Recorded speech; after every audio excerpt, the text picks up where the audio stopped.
Assalamualaikum warahmatullahi wabarakatuh, sahabat beriman yang dirahmati Allah. Selamat datang di Ruang Hikmah, tempat kita menyelami rahasia langit dan bumi yang jarang dikisahkan secara mendalam. Pernahkah Anda membayangkan sebuah ketaatan yang begitu sempurna, sebuah pengabdian yang membuat seorang makhluk diangkat derajatnya melampaui para malaikat, namun dalam sekejap runtuh menjadi kehinaan yang abadi? Ini bukan sekadar kisah tentang pembangkangan, melainkan tentang racun tersembunyi yang bernama kesombongan. Bagaimana mungkin seseorang yang pernah bersujud berdampingan dengan para penghuni surga, kini menjadi musuh nomor satu bagi seluruh anak cucu Adam? Apa sebenarnya yang terjadi di singgasana langit saat perintah sujud itu turun? Dan yang paling mengerikan, apakah benih-benih penyakit yang mengubah malaikat menjadi iblis itu juga sedang tumbuh di dalam hati kita saat ini? Sebelum kita masuk ke dalam narasi besar yang mencekam sekaligus penuh pelajaran ini, saya mengajak sahabat semua untuk menekan tombol subscribe terlebih dahulu. Mari kita bangun komunitas yang haus akan ilmu dan kebenaran ini bersama-sama. Jangan lupa nyalakan lonceng notifikasinya agar Anda selalu menjadi yang pertama mendapatkan update kisah-kisah penuh inspirasi dari channel ini. Sudah subscribe? Mari kita mulai. Mari kita kembali ke masa sebelum penciptaan manusia, saat cahaya ketaatan mulai tertutup oleh bayang-bayang keakuan. Di sebuah masa sebelum waktu mengenal detik, di alam cahaya yang tak terjangkau nalar manusia, hiduplah seorang makhluk dari bangsa jin bernama Azazil. Penting untuk dipahami bahwa Azazil bukanlah malaikat secara biologis, karena malaikat diciptakan dari cahaya, sedangkan ia dari api yang sangat murni. Namun, ketaatannya begitu dahsyat hingga Allah SWT mengangkat derajatnya untuk tinggal di barisan terdepan para malaikat. Bayangkan sebuah dedikasi yang tak terbayangkan. Ribuan tahun ia habiskan untuk bersujud. Riwayat menyebutkan bahwa Azazil telah mengabdi selama puluhan ribu tahun di setiap lapisan langit. Di langit pertama, ia dikenal sebagai ahli ibadah. Di langit kedua sebagai ahli sujud. Hingga di langit ketujuh, ia dianggap sebagai pemimpin para malaikat. Wajahnya bersinar dengan cahaya ketaatan, sayap-sayapnya megah, dan suaranya adalah yang paling lantang dalam memuji keagungan Tuhan. Para malaikat sendiri sangat menghormatinya, bahkan seringkali menimba ilmu darinya. Namun di tengah kemegahan ibadah itu, sebuah penyakit halus mulai tumbuh. Azazil mulai merasa bahwa kedudukan ini adalah haknya karena prestasi ibadahnya. Ia mulai memandang rendah makhluk lain. Ia merasa dirinya adalah standar kesucian. Inilah racun pertama, ujub. Ia merasa kagum pada diri sendiri hingga lupa bahwa kekuatan untuk sujud pun adalah pemberian dari Allah.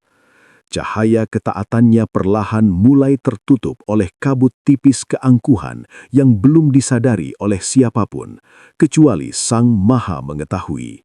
Keheningan abadi di alam malakut pecah saat sebuah proklamasi ilahi turun. Sesungguhnya, aku hendak menjadikan seorang khalifah di bumi. Bagi para malaikat, ini adalah berita besar yang disambut dengan pertanyaan penuh adab. Namun bagi Azazil, berita ini bagaikan petir yang menyambar egonya. Mengapa bukan dia? Mengapa makhluk baru yang akan menumpahkan darah? Ketika tubuh Adam AS dibentuk dari tanah liat yang kering, Azazil menunjukkan sifat aslinya. Selama 40 hari atau waktu yang sangat lama dalam hitungan langit, ia mengelilingi patung Adam dengan rasa benci yang tertahan. Ia masuk ke dalam rongga mulut Adam, menembus perutnya, dan berteriak di dalam tubuh kosong itu. Jika aku berkuasa atasmu, aku akan membinasakanmu. Ia melihat tanah sebagai materi yang rendah, kotor dan tidak berarti dibandingkan elemen apinya yang berkobar. Puncaknya adalah saat seluruh penghuni langit dikumpulkan. Ruh ditiupkan ke dalam jasad Adam dan perintah sujud itu menggema di seluruh penjuru semesta. Perintah ini bukanlah sujud ibadah, melainkan sujud penghormatan atas ilmu dan amanah yang Allah berikan pada Adam. Dalam hitungan detik, jutaan malaikat tersungkur mencium bumi langit dalam ketaatan mutlak. Hanya satu yang tetap tegak. Azazil berdiri mematung, dadanya membusung, matanya menatap tajam ke arah Adam. Ia bukan tidak mendengar perintah itu, ia hanya merasa perintah itu salah karena harus tunduk kepada makhluk yang ia anggap lebih rendah. Disinilah terjadi perdebatan paling ikonik dalam sejarah eksistensi. Allah SWT bertanya, "Apakah yang menghalangimu untuk bersujud?" Jawaban Azazil bukan sebuah permintaan maaf, melainkan sebuah argumen logika yang sombong. "Aku lebih baik darinya. Engkau ciptakan aku dari api, sedangkan engkau ciptakan dia dari tanah." Iblis, nama barunya setelah membangkang, menjadi makhluk pertama yang menggunakan analogi atau kias untuk menentang perintah tegas dari Tuhan. Ia merasa api lebih mulia karena sifatnya yang tinggi, panas, dan bercahaya. Sedangkan tanah menurutnya adalah materi hina yang diinjak. Ia lupa bahwa sifat tanah adalah tenang, kokoh, dan menumbuhkan kehidupan. Sementara api jika tidak dikendalikan hanya akan merusak. Kesombongan ini menghapus seluruh riwayat sujudnya selama jutaan tahun. Seluruh tasbihnya hangus terbakar oleh api keangkuhannya sendiri. Penyakit aku telah mematikan mata basirahnya. Ia tidak lagi melihat Adam sebagai ciptaan Allah, tapi sebagai pesaing posisi. Inilah bab yang menjelaskan bagaimana merasa lebih baik adalah dosa pertama yang dilakukan di hadapan Allah, dan dosa itu pulalah yang membuat ibadah setinggi langit menjadi tak berharga sama sekali.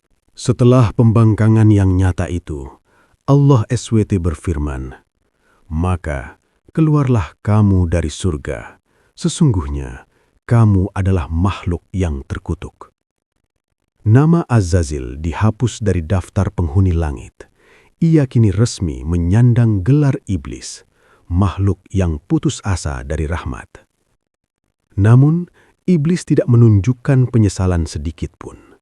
Alih-alih bertaubat seperti Adam nantinya, ia justru menantang. Ia meminta penangguhan umur hingga hari kiamat, bukan untuk memperbaiki diri, tapi untuk balas dendam. "Karena engkau telah menghukum aku tersesat, aku benar-benar akan menghalangi mereka dari jalanmu yang lurus." Iblis bersumpah akan menyerang manusia dari depan dengan keraguan akhirat, dari belakang dengan kecintaan dunia, dari kanan dengan tipu daya ibadah, dan dari kiri dengan syahwat maksiat. Maka iblis pun diusir dengan hina. Ia jatuh dari kedudukan tertinggi menuju jurang kegelapan. Sejak saat itu, ia membangun kerajaannya di atas air dan mulai melantik bala tentara dari bangsa jin dan manusia untuk menjadi sekutunya. Dendamnya kepada Adam kini telah beralih kepada kita, anak cucu Adam. Setiap keberhasilan manusia dalam berbuat dosa adalah kemenangan kecil bagi iblis dalam membuktikan argumennya di hadapan Allah dulu. Mengapa kisah iblis ini begitu penting untuk kita? Karena iblis tidak sedang menggoda kita untuk tidak percaya adanya Allah. Iblis sendiri sangat percaya Allah itu ada. Iblis menggoda kita agar kita memiliki sifat yang sama dengannya, sombong. Seringkali kita merasa lebih suci karena sudah sholat, merasa lebih pintar karena sudah belajar, atau merasa lebih terhormat karena harta. Tanpa sadar, kita sedang mengikuti jejak "ana khairun minhu", aku lebih baik dari dia. Inilah bahaya terbesar di akhir zaman. Penyakit hati adalah jebakan yang paling sulit dideteksi. Iblis tahu bahwa ia tidak bisa membuat semua orang jadi penyembah berhala. maka ia membuat orang beriman jadi penyembah egonya sendiri. Kita belajar bahwa kedudukan di samping malaikat sekalipun tidak menjamin keselamatan jika hati masih menyimpan rasa besar diri. Keselamatan hanya ada pada kerendahan hati dan pengakuan bahwa segala kebaikan datangnya dari Allah. Bahtera keselamatan kita bukan hanya amal lahiriah, tapi kesucian hati dari benih-benih kesombongan yang pernah menghancurkan Azazil. Setelah diusir dari surga dengan penuh kehinaan, iblis tidak tinggal diam dalam kesendirian. Ia mulai membangun basis kekuatannya. Dalam sebuah hadis yang diriwayatkan oleh Imam Muslim, Rasulullah SAW menyebutkan bahwa iblis meletakkan singgasananya di atas air. Dari sana, ia mulai melantik para jenderal dari kalangan jin yang paling licik untuk menjalankan misi besar, meruntuhkan iman anak cucu Adam. Iblis menciptakan sebuah sistem komando yang sangat terorganisir. Ia membagi pasukannya menjadi berbagai divisi. Ada yang bertugas menggoda di pasar, ada yang bertugas merusak hubungan suami istri, dasim, hingga yang bertugas membisiki keraguan saat manusia sedang beribadah, hanzab. Bab ini mengungkap bagaimana iblis belajar dari kesalahannya dulu. Jika dulu ia menentang secara terang-terangan, kini ia menggunakan strategi langkah demi langkah, khutuwatis syaiton. Ia tidak akan mengajak seorang mukmin untuk langsung menyembah berhala, melainkan ia akan memulainya dengan membuat manusia menyepelekan dosa kecil, menunda-munda taubat, hingga akhirnya hati manusia itu mengeras. Di kerajaannya yang gelap di tengah samudra, iblis memberikan penghargaan tertinggi kepada anak buahnya yang berhasil memisahkan seorang suami dari istrinya, karena ia tahu bahwa rusaknya pondasi keluarga adalah awal dari rusaknya sebuah peradaban. Ia adalah raja tanpa mahkota cahaya yang menghabiskan setiap detiknya untuk memastikan bahwa Adam tidak akan sendirian di dalam neraka kelak. Sejarah mencatat bahwa iblis tidak hanya mengincar manusia biasa, tetapi ia dengan berani mencoba mengganggu para nabi Allah. Bab ini akan mengupas konfrontasi besar antara cahaya kenabian dan kegelapan iblis. Kita akan melihat bagaimana iblis berusaha menggagalkan pengorbanan Nabi Ibrahim dengan membisikkan keraguan di setiap langkahnya, yang kemudian dibalas oleh Nabi Ibrahim dengan lemparan batu yang kini kita kenal sebagai ritual lempar jumrah dalam ibadah haji. Iblis juga mencoba menggoda Nabi Ayub dengan segala kemalangan, berharap sang Nabi akan mengutuk Tuhannya. Namun ia gagal total di hadapan kesabaran yang seluas samudra. Iblis menggunakan ribuan wajah. Kadang ia datang sebagai penasihat yang bijak, kadang sebagai sosok yang memelas, atau sebagai bisikan halus di dalam mimpi. Keahlian utamanya adalah memutar balikan persepsi, menjadikan kemaksiatan tampak indah, tazyin, dan menjadikan ketaatan tampak berat serta membosankan. Perang ini adalah perang yang tidak melibatkan pedang fisik, melainkan perang pemikiran dan perasaan. Setiap kali seorang nabi berhasil membimbing umatnya, iblis akan langsung bekerja di balik layar untuk menciptakan perpecahan setelah nabi tersebut wafat. Ia adalah penunggu setia di setiap persimpangan jalan hidayah, selalu siap untuk menyesatkan siapapun yang lengah sedetik saja dari mengingat Tuhannya. Kita akan melihat bagaimana strategi iblis berevolusi di era modern. Iblis tidak lagi perlu menampakkan diri dengan rupa yang menyeramkan. Ia kini bekerja melalui sistem, teknologi, dan tren gaya hidup. Ia menciptakan penjara tanpa jeruji, di mana manusia merasa bebas padahal sedang diperbudak oleh syahwat dan egonya sendiri.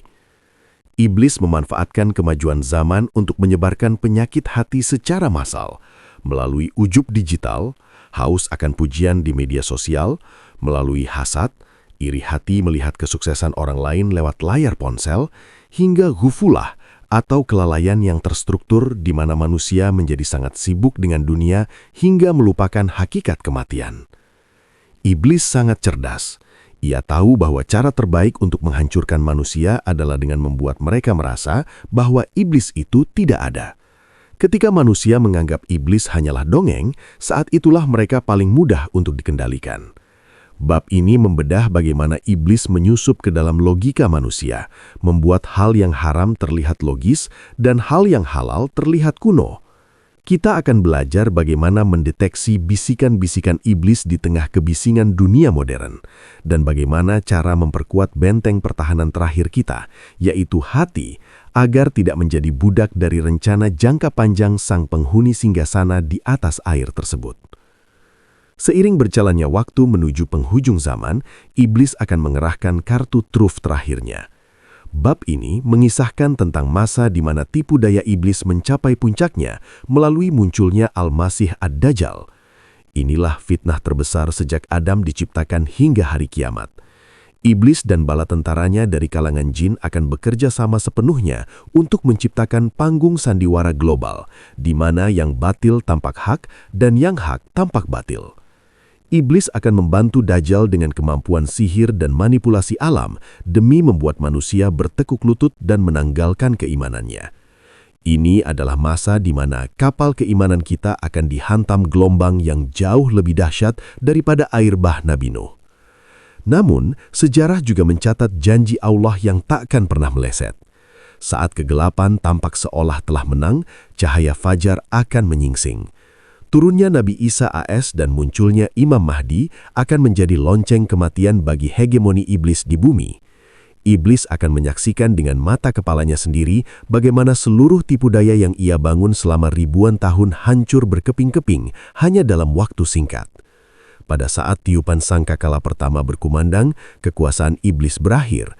Ia yang meminta penangguhan umur akhirnya harus merasakan pahitnya kematian yang sangat menyakitkan, di mana seluruh rasa sakit makhluk yang pernah ia sesatkan akan dikembalikan kepadanya. Inilah bab tentang keadilan mutlak, di mana kesombongan akan berakhir dengan kehinaan yang paling dalam. Bayangkan sebuah panggung di tengah neraka, di mana iblis berdiri di atas sebuah mimbar dari api untuk menyampaikan khutbah terakhirnya kepada para pengikutnya. Ini adalah momen kejujuran yang paling mengerikan. Iblis akan berkata kepada manusia yang mengikutinya, "Sesungguhnya Allah telah menjanjikan kepadamu janji yang benar, dan aku pun telah menjanjikan kepadamu, namun aku menyalahinya.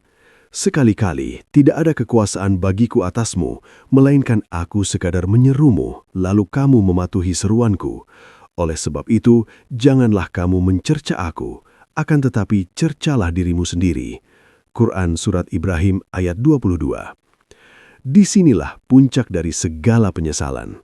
Iblis akan berlepas diri dari semua orang yang pernah menyembahnya, menjadikannya Tuhan, atau mengikuti bisikannya. Ia akan meninggalkan mereka dalam azab, sementara ia sendiri pun merasakan siksaan yang berlipat ganda. Bab ini menutup seluruh rangkaian kisah Azazil dengan sebuah kesimpulan yang menggetarkan jiwa, bahwa pada akhirnya iblis hanyalah seorang pecundang yang ingin mencari teman dalam kegagalan. Kemenangan sejati bagi kita adalah ketika kita mampu menatap iblis di hari itu sambil berlalu menuju rahmat Tuhan, menyadari bahwa meskipun kita lemah, kita memiliki Tuhan yang maha kuat. Kisah Azazil berakhir di sini, namun perjalanan iman kita baru saja dimulai setiap kali kita mengucapkan A'udzubillahi minasyaitonirrajim. Sahabat beriman yang dirahmati Allah, perjalanan kita memahami sejarah iblis menyadarkan kita bahwa kita sedang berada di tengah medan tempur yang sangat nyata meskipun tak terlihat. Iblis tidak pernah tidur, tidak pernah lelah, dan tidak pernah berhenti menyimpan dendam. Kerajaannya mungkin kuat, pasukannya mungkin banyak, dan strateginya mungkin sangat canggih di era modern ini. Namun ada satu hal yang tidak akan pernah dimiliki iblis, yaitu rahmat dan pertolongan Allah bagi hamba-hambanya yang ikhlas. Semoga melalui kisah ini, kita tidak menjadi takut, melainkan menjadi lebih waspada dan semakin mendekat kepada Allah. Mari kita berdoa. Ya Allah, wahai pelindung orang-orang yang beriman, lindungilah kami dari godaan syaitan yang terkutuk, baik dari golongan jin maupun manusia. Jangan biarkan hati kami condong kepada kesesatan setelah Engkau beri petunjuk. Kuatkanlah benteng iman kami agar tak goyah oleh tipu daya dunia yang memikat namun menjebak. Ya Allah, jadikanlah kami hamba-hambamu yang mukhlisin, yang tidak mampu disentuh oleh tipu daya iblis karena perlindungan-Mu. Matikanlah kami dalam keadaan husnul khotimah dan kumpulkanlah kami di surga-Mu, tempat di mana iblis tidak lagi memiliki kuasa untuk menggoda. Amin ya Rabbal Alamin. Sahabat, apakah Anda merasa bisikan iblis paling berat saat sedang beribadah atau saat sedang berinteraksi di dunia maya? Mari kita saling menguatkan dengan berbagi pengalaman di kolom komentar. Jangan lupa untuk klik like jika Anda merasa tercerahkan, share video ini ke grup-grup keluarga Anda sebagai pengingat, dan pastikan Anda sudah subscribe agar kita bisa terus melanjutkan perjalanan ilmu ini ke bab-bab selanjutnya yang tak kalah mendalam. Terima kasih telah menyimak dengan hati yang terbuka. Wassalamualaikum warahmatullahi wabarakatuh.